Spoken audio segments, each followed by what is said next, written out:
Black binary ரேஞ்சை ரெகுலராக per டேக்கு 2 நீங்கள் அந்த கன்சிஸ்டன்சி நீங்கள் ஐக்கியூ ஆச்சும் நீங்கள் ஷேர் பண்ணிங்கன்னா அது இன்னொருத்தரோட உழைப்பை ஏமாத்த ஸ்டடி மெட்டீரியல் ஷேர் மட்டும் பண்ணக்கூடாது.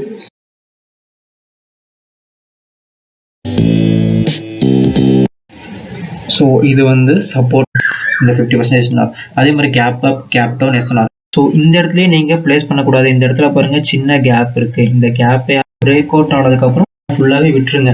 இல்லை ஸ்ட்ராங் கேண்டில் ஃபார்ம் ஆயிருந்தாலும் அது நீங்கள்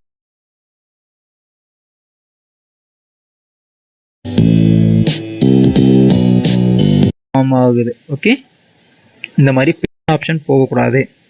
எப்போ இந்த மாதிரி நீங்கள் வந்து நியூ லோவை கன்சிடர் பண்ணணும்.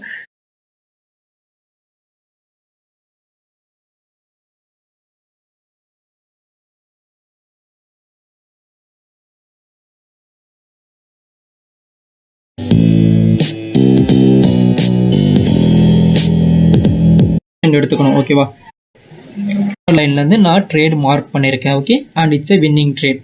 ஓகேவா, இங்கே ஃபார்ம் ஆகி அதாவது இந்த இடத்துல ஓப்பன் ஆகி இந்த இடத்துல போயிட்டு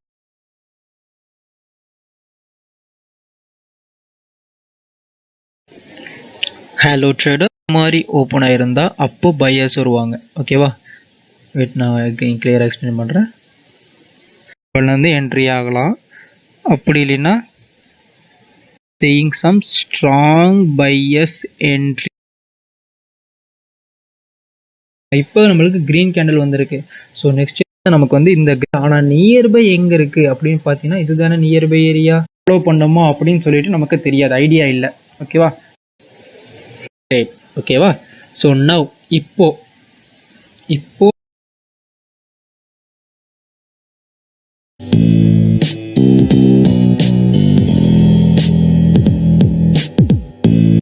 ஆனால் என்ன உங்களுக்கே தெரியும்